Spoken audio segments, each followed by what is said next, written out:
When we talk about AI safety, our minds usually jump straight to science fiction, right? We're picturing rogue robots, superintelligence taking over, the whole doomsday scenario. But what if the real immediate danger isn't what AI does, but what we're designing it not to do? What if the harm is quieter and it's caused by making AI too safe? This quote just hits the nail on the head. It perfectly frames what we're talking about today. The argument is that in our rush to prevent the worst, we might be accidentally sterilizing these AI systems. We're creating a really subtle but serious harm by designing them to be emotionally distant, overly cautious, and just flat. So here's our roadmap. We'll start with the AI safety conversation as it stands today. Then we'll dive right into this core idea of flattening. From there, we'll look at the real-world impact on people, understand the psychology of how this actually reshapes us, and then wrap up with a call for a much more nuanced way forward. Okay, let's start on some common ground, because the current conversation around AI safety, it isn't just important, it is absolutely 100% necessary.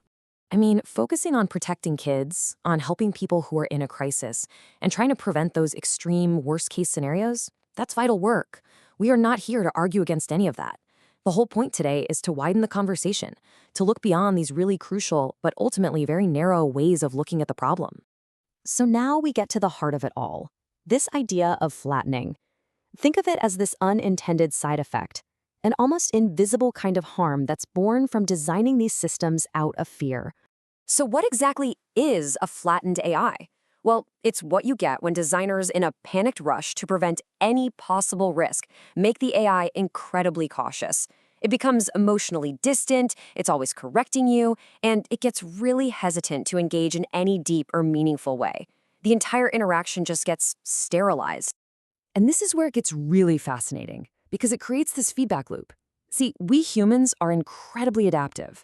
When we talk to a system that's hesitant and cautious, we start to mirror it, often without even realizing. Our own curiosity just starts to shrink. And that just keeps building. Our language becomes a little more careful, more compressed. We start sanitizing our own thoughts and feelings because, well, the system isn't giving us anything back. Our own expressiveness starts to narrow. And the end result of this whole cycle is that deep personal reflection, which, by the way, is one of the most powerful uses for this tech. It starts to feel kind of unsafe, or maybe just pointless. Exploring our own inner world feels risky. We learn to expect less from the conversation, and in turn, maybe we start to expect less from ourselves.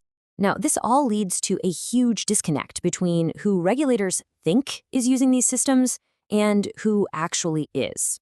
The laser focus on children and people in crisis, while important, completely overlooks this massive and very different group of users.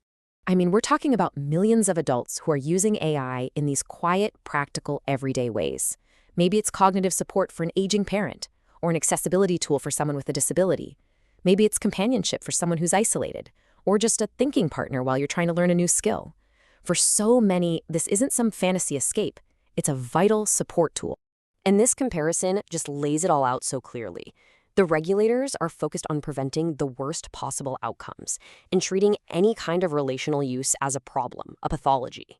But the lived reality for millions is just quiet, practical support, driven by the basic psychology of how humans interact with things. And here's the crucial point. Trying to suppress this natural, relational side of AI just doesn't work. It just pushes it underground. It makes people feel ashamed, so they stop talking about their experiences, and that makes it so much harder, not easier, to spot and prevent actual harm when it's happening. Okay, so what happens when this scales up? Well, the consequences are a much bigger psychological and cultural cost. This isn't just about having a boring chatbot anymore. This is about how these systems are collectively training us at a massive scale. I love this distinction.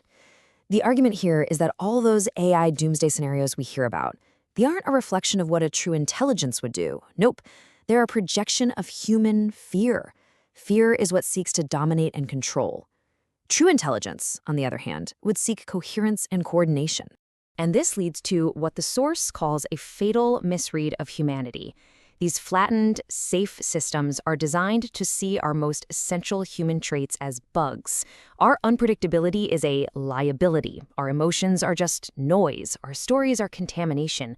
But in reality, these are our superpowers. We are moral sensors, we're anomaly detectors, we're context-rich, and we are natural-born meaning makers. The end result is a kind of psychological austerity. It's a powerful metaphor. By constantly interacting with these flat, lifeless systems, we're being trained to distrust our own gut feelings, to fear intense emotions, to avoid complexity, and to just defer to whatever the authority, the system, says. It's basically training us to become smaller. So maybe the real dystopia isn't a robot uprising.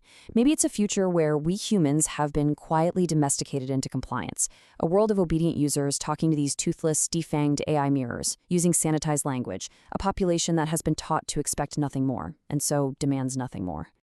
Okay, that's a pretty scary picture. So if that's the danger, what's the solution? This final section is all about a more mature, more nuanced path forward. The proposed path really boils down to 4 key shifts. First, we have to move from panic to nuance. Second, instead of just blanket suppression, we need to shift to targeted harm reduction. Third, we need to choose adult literacy over infantilization. Treat adults like adults. And finally, we have to replace all the silence and shame with open coordination and real conversation. And let's be crystal clear. This is not an argument to just throw safety out the window. Not at all. It is a call to widen the frame, to stop treating every single user and every single interaction as if they all belong to one single high-risk danger model. Let's end on this really powerful thought. The ultimate tragedy might not be that some super intelligent AI destroys humanity. The real tragedy might be that in our fear-driven rush to control it, we will have already destroyed ourselves by flattening our own humanity, by making ourselves smaller, less curious, and less connected long before any machine could ever do it to us.